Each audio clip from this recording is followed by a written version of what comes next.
due at any moment, Mrs. Breakfast. So I will not detain you from your morning's work. Goodbye. You are a wicked, ungrateful girl. Do not turn away from me, Jane Eyre. I have something to say. We have one way of dealing with teachers who run off and leave us short-handed. When they return, begging for shelter, this gate is locked. We have our ways of dealing with ingratitude. For what am I supposed to be grateful? For the years of humiliation? I pity the wretched, trusting children that passed through this gate into your merciless hands. How dare you? For I was one of those children. I have waited 18 years to escape this place, and to escape you, Miss Scratcher.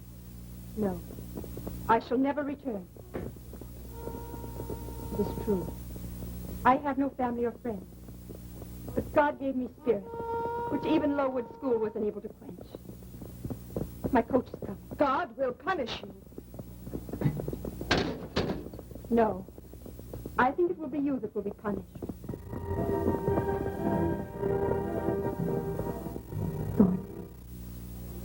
Thornfield.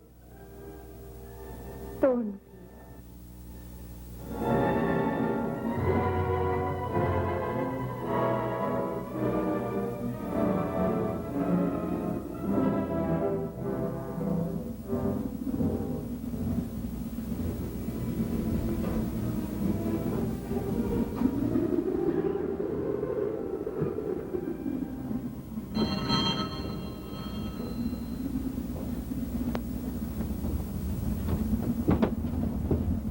Step this way, miss. How do you do, my dear? Mrs. Fairfax? Yes, that's right. John, will you take Miss Eyre's bag up to her room? Leah, bring the tea into the library, please. Oh, do come in, my dear. Let me take your cloak. Did you have a very tedious ride? Oh, no, indeed. The country is so beautiful at this season. John drives so slowly. You must be numb with the cold. Do come in by the fire. So lovely. I've never seen a house like it. But cold, cold and empty, and without laughter. Perhaps you will bring warmth to it. Is this the little girl? Yes, do sit down, Miss Eyre, for whom I answered your advertisement for governess. Yes, Miss Eyre, this is Adele. I'm afraid she fell fast asleep waiting for you to come. She has prattled of nothing the whole week but your coming. Seems a pity to waken her. Oh, but she has to go up to bed. Besides, she'd be most unhappy if she didn't meet you tonight. I forgot to mention in my letter that she was born on the continent, though she speaks English quite prettily. Adele. Adele. See who's here. Miss Eyre has come. Oh, bonsoir, mademoiselle. Bonsoir, Adele. Oh, I do believe we are going to be good friends. Oui, certainement. Mademoiselle, are you from Paris too? No, Adele. Is that where you were born? Oui, oui. I lived there long ago with Mama. Mama has gone to the Holy Virgin. She taught me to sing and dance and say verses. Then you shall sing and say a piece for me tomorrow. And will you love my cher Mr. Rochester when he comes? Oh, I shall do my best to please him.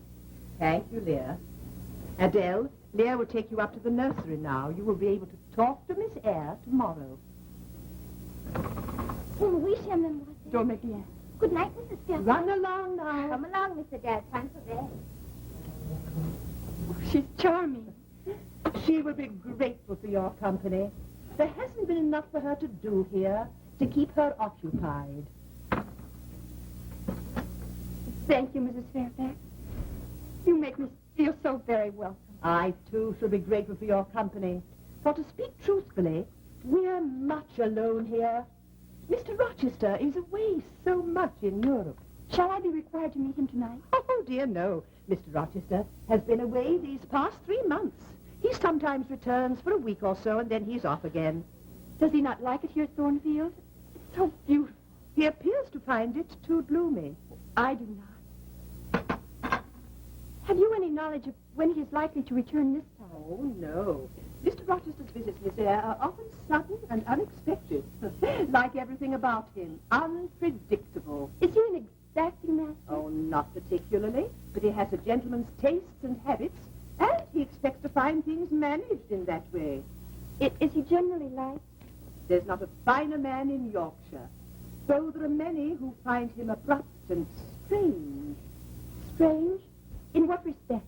It's only that sometimes when you speak to him, it's as though he were listening for someone else.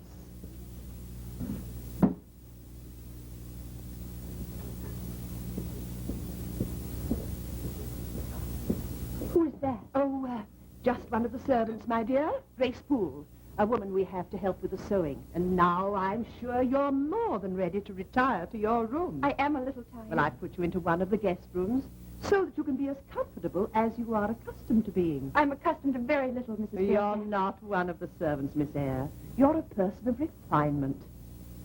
I hope you will learn to look upon Thornfield as your home. And now I'm sure Leah has unpacked your bag.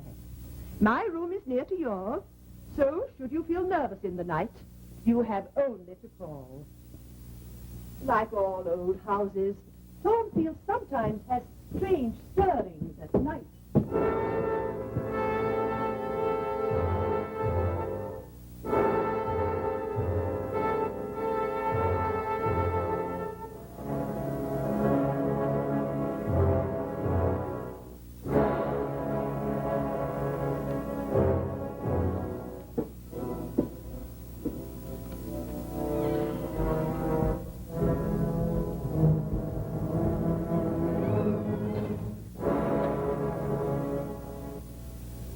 You are a fortunate girl indeed, Jane Eyre. You must work very hard to be worthy of such kindness. Oh, I love this house, as though it were my own.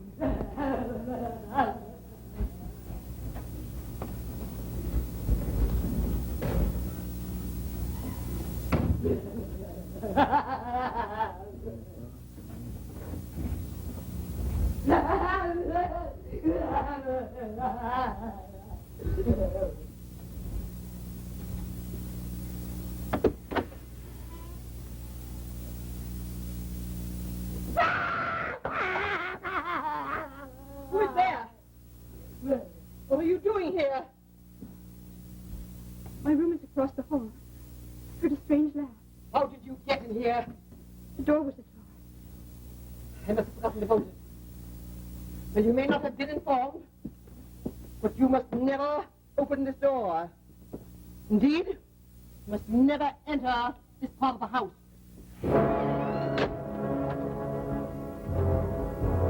Sarah, did something disturb you? I heard a strange laugh. It seemed to come from in there. Oh, it was no doubt one of the servants. They sometimes talk loudly with Grace at night. And now, my dear, why do you not take your rest? You have traveled many miles. Good night, Mrs. Fairfax.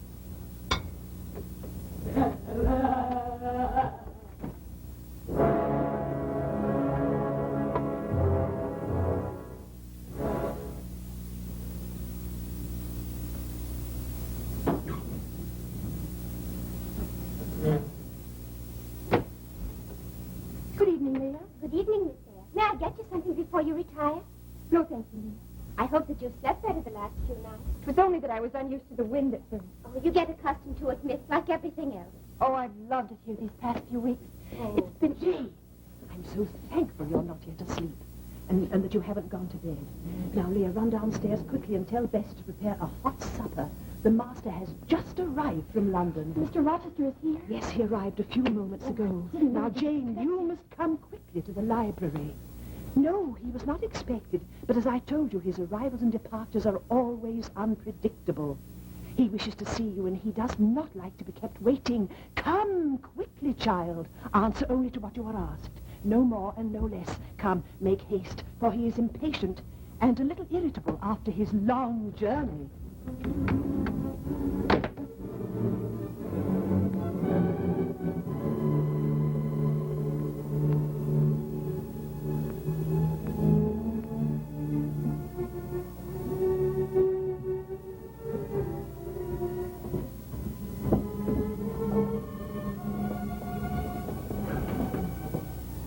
Miss Eyre, Miss Eyre is here, sir. you may retire, Mrs. Fairfax. Yes, sir. Good night, sir. Good night, Mrs. Fairfax. Come around here where I can see you. Be seated, if you please. Well, a little nearer. Here. I'm not a mad dog about to bite. I cannot observe you without disturbing my position in this comfortable chair, which I've no mind to do.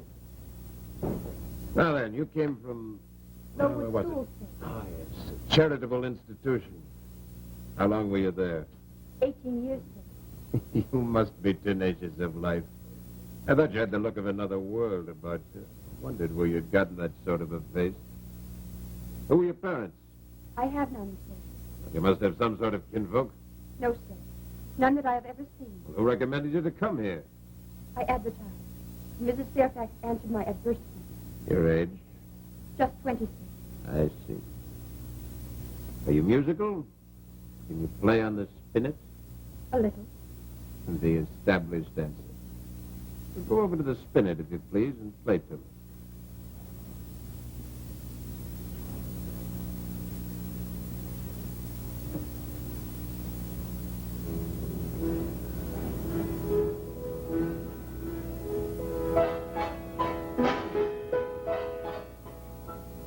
That's enough. You play a little, as you say.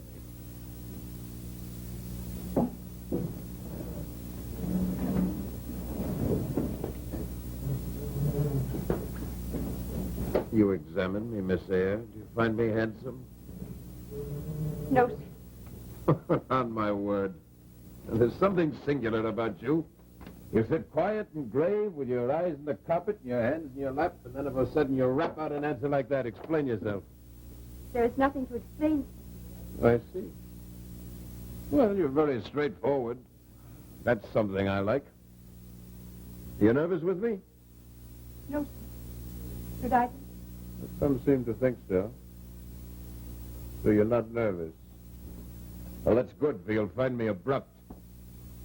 I once had a feeling of heart, Miss Eyre, but the fortunes of this world have knocked it out of me.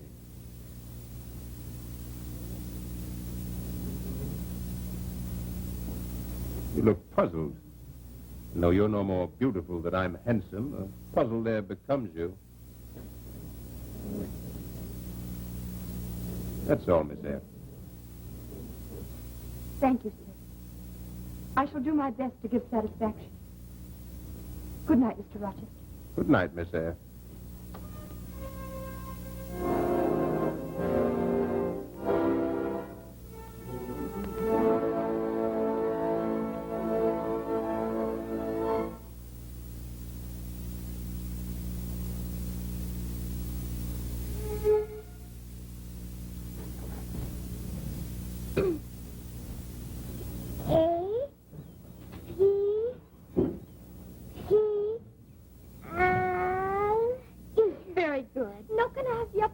Yes, you may, but you're not to eat it until after lunch. Adele, your luncheon is on the table. How bon! Then I do not have to do my arithmetic today. Indeed you do. We will not go for a walk until you have finished your sum. But now... Now run along, no arguments. Is Mr. Rochester expected back this afternoon? So he said. But if Lady Ingram's ball lasted far into the night, he may have decided to stay another day. Oh, I hope not. He promised you would let me sing for him this evening. She really sings very nicely. We were practicing just a moment ago. May I sing my song before I go? Yes, you may. It will not take long. Au clair de la lune, mon ami Pierrot, prête-moi ta plume pour écrire un mot. Oh, monsieur, you must do him so tonight. Oh, Mr. Rochester, we did not expect you so soon. I must see that some luncheon is prepared for you. Do. Tell others, no hurry. Run along, Adele. Your lunch will be waiting. Come, Adele. Sir, we did not think it possible for you to return until late this afternoon. I drove the horses hard. You know why I was so glad to return? No, sir. On the way home, I kept thinking of something I wished to ask you, Miss Eyre. Ask me, sir. Yes. I wish to have you dine with me this evening. Will you do me that courtesy? Sir, it is not usual for a governess... Tonight, then, Jane. As you wish.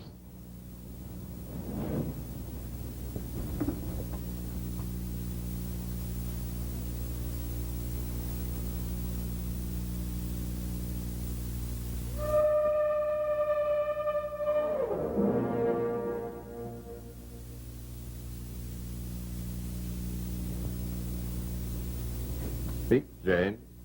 About what, sir? Anything you please. I'm in the mood to be gregarious and communicative tonight. Port? Thank you, no, sir. That'll be all then, John. Yes, sir. As you see, Jane, I've usually only the fire to keep me company. I'm sure you can suit me better than that.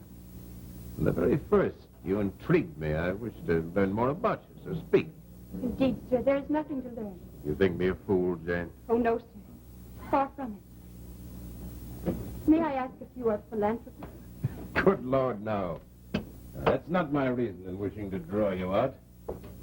Truth, though, there's something very singular about you. Those quiet, grave eyes. Do you never laugh, Jane? Only when I'm amused, sir.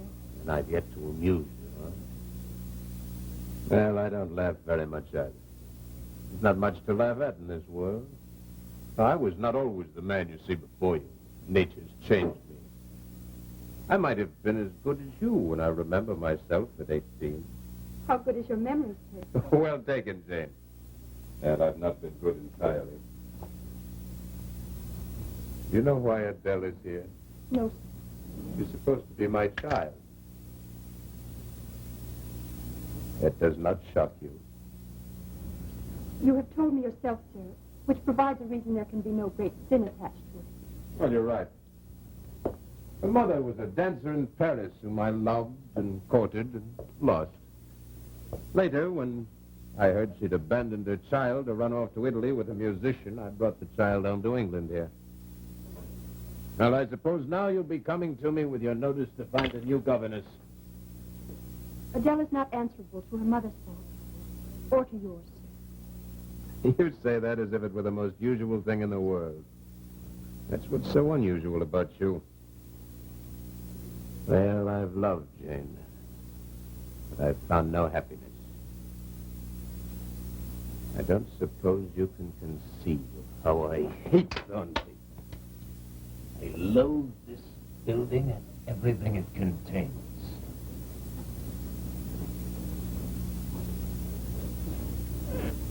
Are you deserting me so soon, Jane? If you will permit me, sir, I should like to retire. You think I've already overstepped the bounds of our relationship, huh? I'm only a governess. No, Jane, you're not a governess. Not once in 12,000. Good night. I don't really mean to flatter you, Jane. But you're cast in a different mold to anyone I've ever seen. Good night, Mr. Ruff. Good night, Jane.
Who's there?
Suddenly... No, call no one. It was an accident. I found this lighted candle by my door. I heard a strange laugh. You What? heard what? Laughter. Mr. Rochester, someone meant to murder you tonight. Who is it? Who is that person, Grace Poole? Now, you know it's something to do with Grace Poole.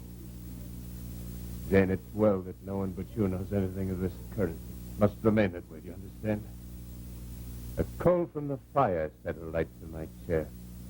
Where is it? Repeat after me. A coal from the fire.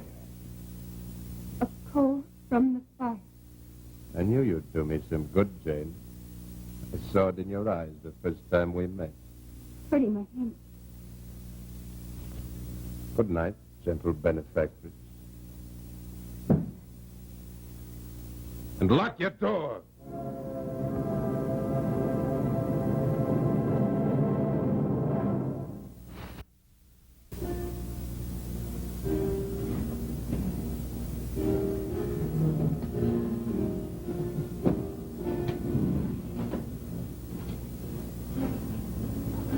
Just a smoke, to see all the ladies in your conduct. But only for a moment, then. For it is late for you to be up, and there's a chill in the garden. Is that the haughty lady who sings? Yes, she's very beautiful. I do not think so. Any man today would find you a great acquisition, madame. Oh, I'm sick of the young men today. Weaklings with pretty faces and white hands, full of flattery and mincing ways. I like a man to be a man. A good huntsman, a fine shot, ready to take up a fight. Do you not agree, Edward? You mean to say that you admire ugliness in a man? A man need not necessarily be handsome to arouse my interest. Well, I'm glad to hear it. But my governess thinks me ugly. She's told me so herself. What impertinence. She should be taught a place. Refer to that same little person who cursed to me in the courtyard this morning. Yes, that's Jane. Jane, indeed. A suitable name for such a sparrow. She's doubtless dazzled by her first association with quality. Nevertheless, she has a quiet and pleasing touch in the spinet. I'd have a play for you. The governess to perform for us. That will be a new experience, Mamma. Sir, I've come to ask you to play to us. if you will excuse me, sir, I was about to put Adele to bed. She wanted to stay up for a few moments to see the party. No, Kenneth Lear put her to bed? No, Papa. Papa. No, never you mind, miss. Up you go. I do not really mind, Papa. For I do not think the haughty lady sings well at all. And off you go now. If you will excuse me, sir, I prefer not. For me, Jane.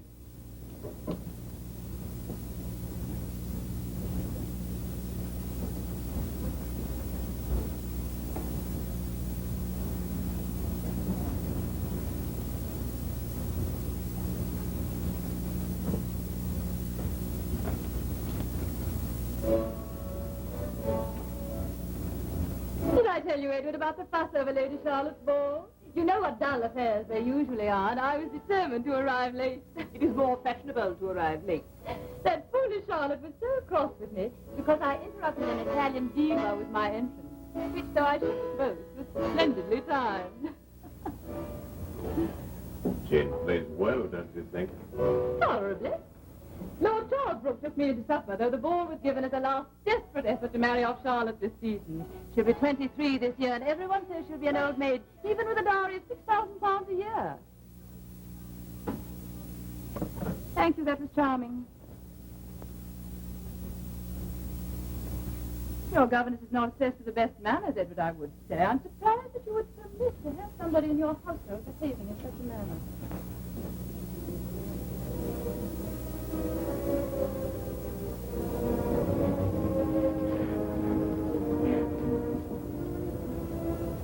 Jane? Child!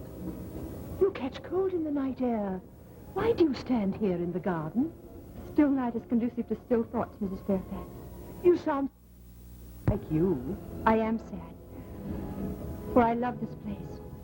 And I must leave it. Leave it? Yes. Oh, Mrs. Fairfax, you are a true friend, are you not? I hope I am, Jane. I feel that you are. That's why I can tell you. I love Mr. Rochester. Oh, child. I feel deeply sorry for you. Have you so much mistaken his interest in you, Jane? I think not. He's a lonely man. He's found you a ready listener. That he likes. It is nothing more, Jane. I know it is nothing more. I am not beautiful and gifted like Blanche Ingram. He will marry her for her rank and connections. So I think she does not charm him greatly. Do not count on that, Jane. Though she smiles so lavishly upon him, I think she does not feel anything deeply. Mr. Rochester has a fortune, Jane, and the Lady Ingram has been lately impoverished. She will not let him go if she can do aught to hold him. Is he so blind? All men are blind, Jane. Oh, child, child. Do not pity me, Mrs. Fairfax. Only help me. Jane.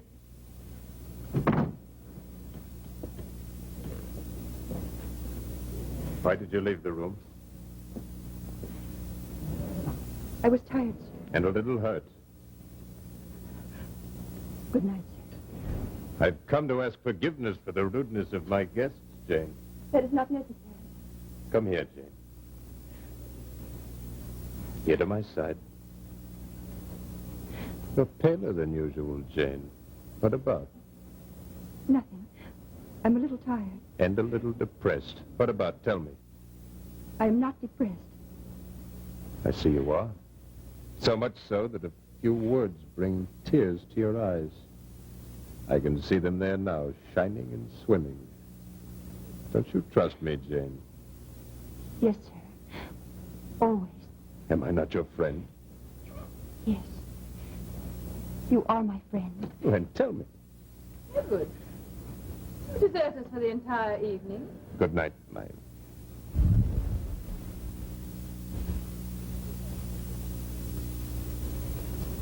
It's the habit of a gentleman of your position and means to spend his time talking with a servant.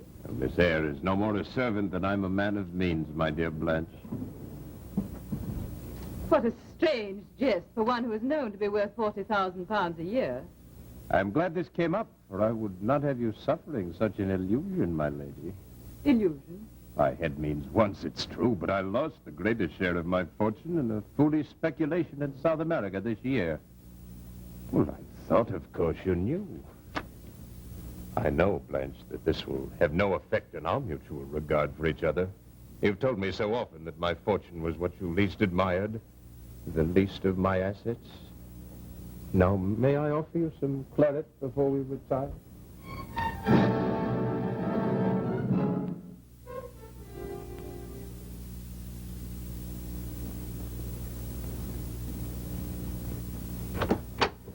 Miss Eyre, is it true that you're leaving us? We've just heard a rumor in the servants' hall. Yes, it is true, Leah. Oh, I am sorry, Miss. Thornfield won't be the same without you. That's kind of you, Leah. Are you going to another position, Miss? I've heard of one in Ireland. Oh, they say Ireland is very beautiful. Oh, Mademoiselle! Oh, Mademoiselle, do not go! Do not go! Has Papa been unkind to you? No, darling, but I must go. It is sometimes necessary for dear friends such as we to part. Take me with you, then. You know I cannot do that. Take a girl to her nursery, please. Don't I wish to cry. speak to Miss Eyre. No, I do not go. You must go. And I will come up and bid you goodbye before my coach leaves.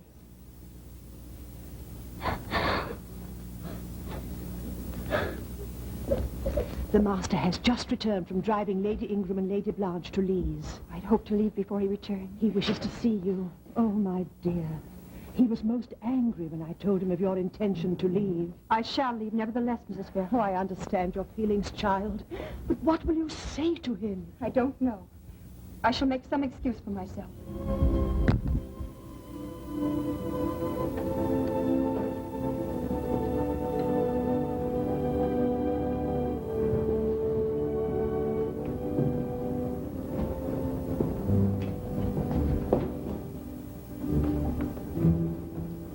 What's this all about, Jane? I'm sorry to have angered you, sir. It was my intention to tell you myself.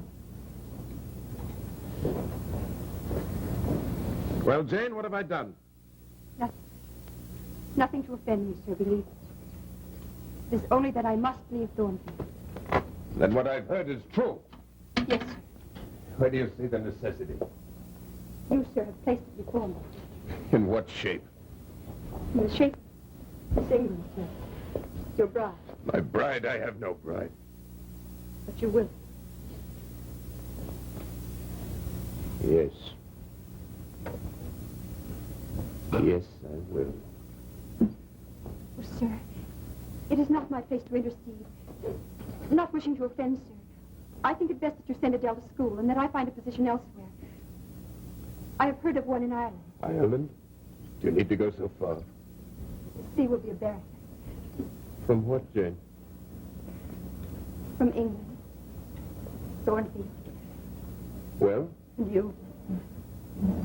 Are we kin in one thing, I wonder, Jane? You don't answer. I sometimes have a queer feeling with regard to you when you're near me, as now. I feel I have a string tied under my heart, inextricably knotted to a similar string under yours.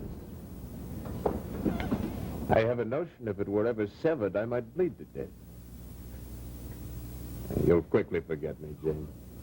That I will never do, sir. Are you crying, Jane? No, sir. Because you're sorry to leave Thornfield? I grieve to leave Thornfield, sir. For I love this house. And I shall always remember you. No, you're not as clear-eyed as I thought you were, Jane. You've let me down. You don't look as far as you should. Have you ever thought to inquire as to why I've stayed at Thornfield all these months? I've never stayed here more than a week before. I've always hated it here. Do you know why I'm staying now? No, sir.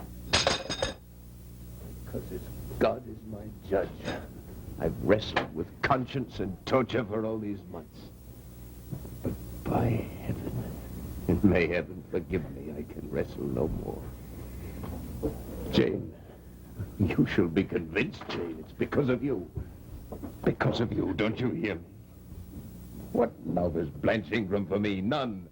What love have I for her? None but you. You are my love, Jane.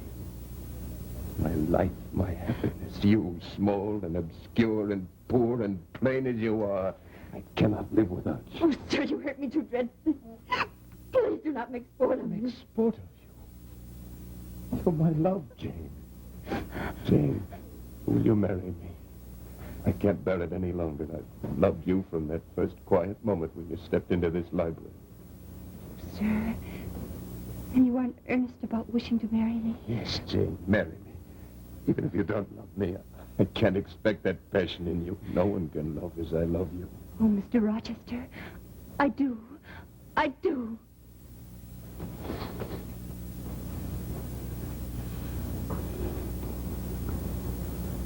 Jane. Jane, why didn't you tell me before? I'm only Jane Eyre, sir. Jane Eyre. Jane Eyre. Will you marry me, Jane? Say yes. Say it quickly, Jane. Say yes, Edward. I'll marry you. I'll be Mrs. Rochester in 4 weeks' time. Say it, Jane. Yes, Edward. I'll marry you. I'll be Mrs. Rochester in 4 weeks' time.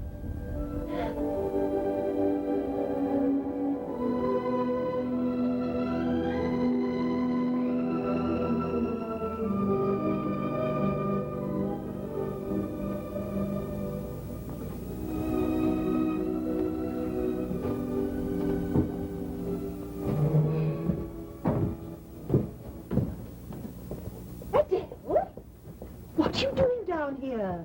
Waiting. Well, get up, child. It's almost time to attend Miss Eyre, for she is dressed. Oh, Mademoiselle looks so beautiful. Leah allowed me to peep through the door. Yes. Doubtless love has lent beauty to the plain Jane Eyre. I've heard it said that great love can make beauty. Come along, child. It's almost time. Oh. Oh, did you ever see a man so impatient? There. He's looking at his watch again. Are they going away, Mrs. Schaffner? Oh, yes. They're leaving immediately after the wedding.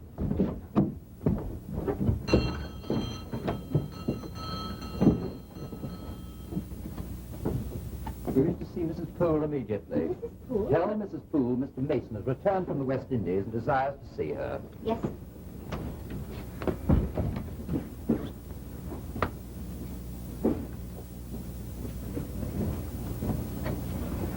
And what we have heard is correct, it seems.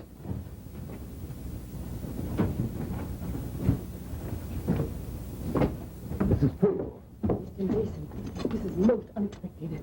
We did not know you were in. On urgent business. Have you seen Mr. Rochester? No, we have only just arrived in Thornfield. Well, you've come at a most inconvenient time, sir. That is obvious, Mrs. Poole. But it should also be obvious that I have not come to see Mr. Rochester.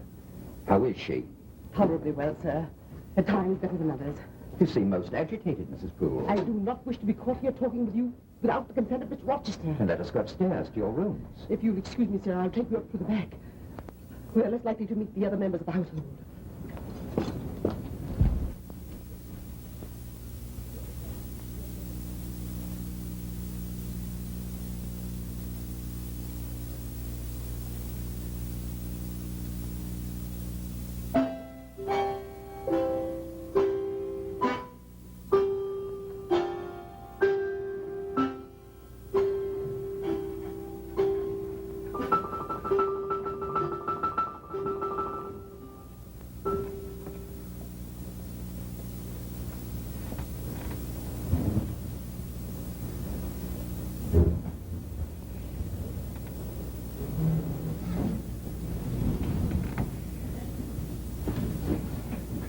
Will you join hands?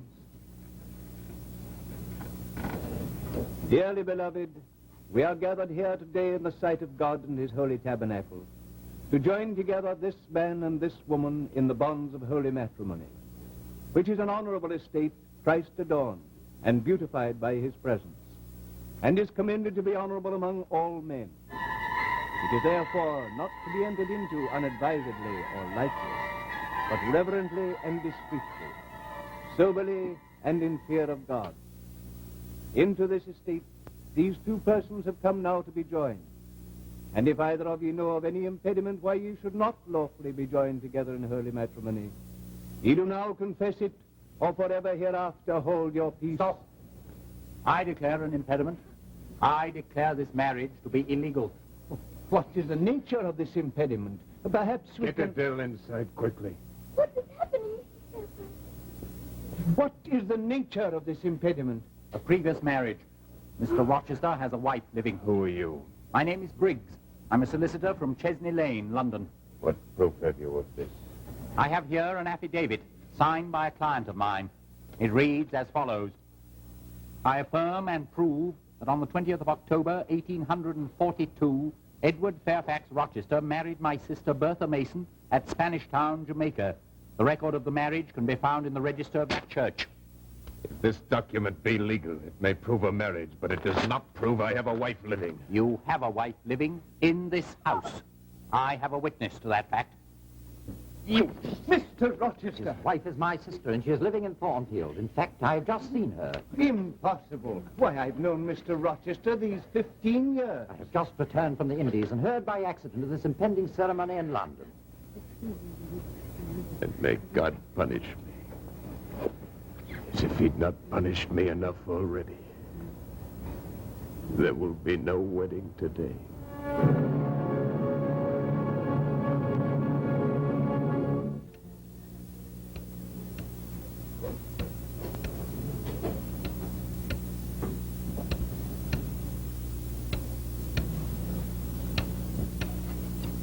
How much longer do we have to wait? I have sent Grace Poole to fetch my wife. Is that entirely necessary? Mrs. Poole has told us that she's in one of her worst phases today. It might be dangerous to bring... You will wait.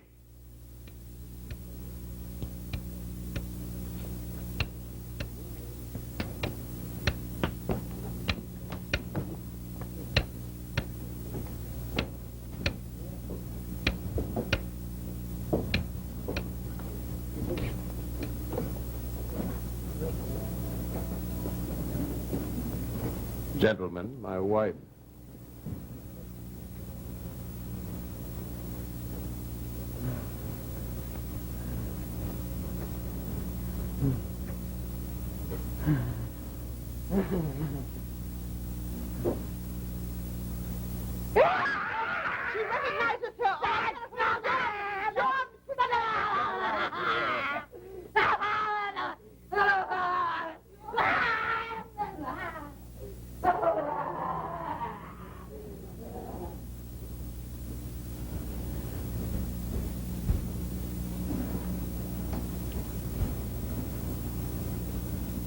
That has been my life for the past 15 years. I was tricked into a marriage with her when I was 24 years old in Jamaica. Her mother was a raving lunatic. She shortly followed in the same path. My life was indescribably... I soon realized my only chance was to bring her here to England, where no one knew I was married. I hoped, foolishly, I could hide her here at Thornfield. Now, Jane, you know why I hate Thornfield, knowing what it has inside its walls. You may as well leave, gentlemen. Your business here is finished.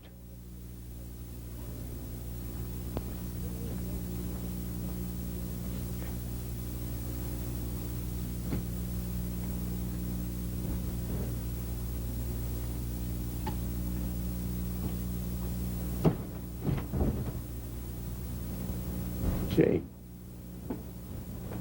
you won't leave me. I must. You hate me now. There's every reason why you should. You love me no longer. I will love you as long as I live. Then take one look at my life. When you're gone, all happiness will be torn away. I shall trust in God and hope to meet you again, beyond all fear. Jane, you're stronger than I. Stay here. Let's be happy now. I'll love you all my life.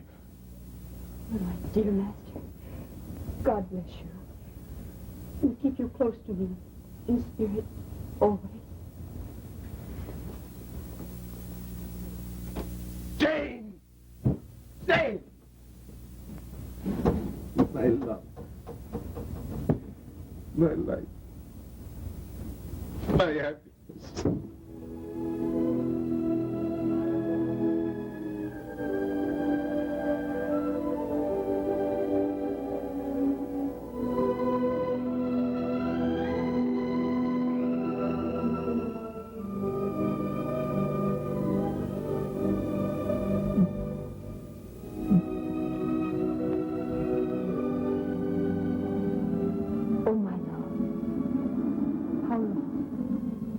How long before we see one another? Or shall I see you ever again? I think not. How desolate the world is. There is no one person on earth as lonely as you, Jane Eyre. You are like that thorn tree, bent with the wind. I must not think. I must not. But if I go away, how far must I go to get away from the sorrow? I have a string tied under my heart, inextricably knotted to a similar string under yours. I hear your voice whispering to me. Jane. Only the wind. Jane. Jane. Jane. Where are you? I hear him. I hear his voice. Wait for me. I'm coming. Wait for me.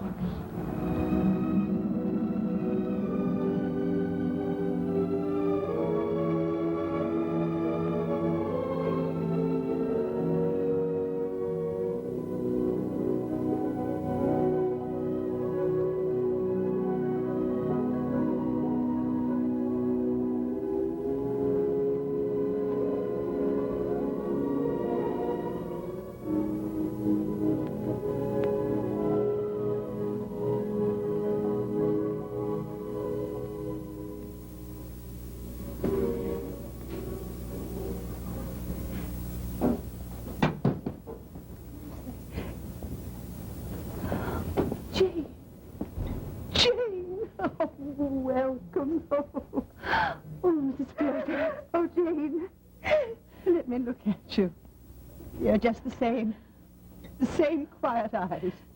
Oh, thank God. Thank God you've gone. Do not grieve for me, Mrs. Fairfax. It's partly for happiness. And partly... Tell me quickly. What does this desolation mean? From the hill, it seemed as though the house had been burned. The west wing. Fortunately, not the whole house. One night, not very long after you had left us, while we were all sleeping, she got out of her locked room and set light to your bed. The servants and I got Adele safely into the garden. We woke Mr. Rochester. He went into the garden with us. By then, the whole wing was on fire. And then we saw her. His wife? Yes. She was standing on the roof, waving her arms. Oh, it was a terrible sight. Her black hair was streaming against the flames. She was screaming and shouting. Before we could restrain him, Mr. Rochester had rushed back into the house. We saw him climb out of the window and approach her. And then, with a terrifying scream, she jumped. But is he safe? Oh, tell me he's not dead. No, he's not dead. Oh, thank God. Then he's here. Yes, he is here.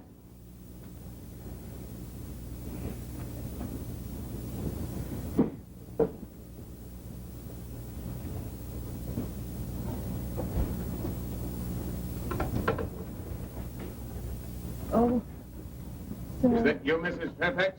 Yes, Mr. Rochester. Oh, you shouldn't try to walk alone. John or Lear would have guided you if you had called. I couldn't bear it in the house any longer. It was full of movement, as if she were here again.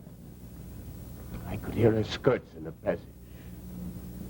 She must never come back. Never come back to be tied to a blind invalid. Leave me for a while. Yes, sir. Send Leah to fetch me when it grows dark. Is it twilight yet? It's getting near nightfall, sir. Well, I shall sit for a while.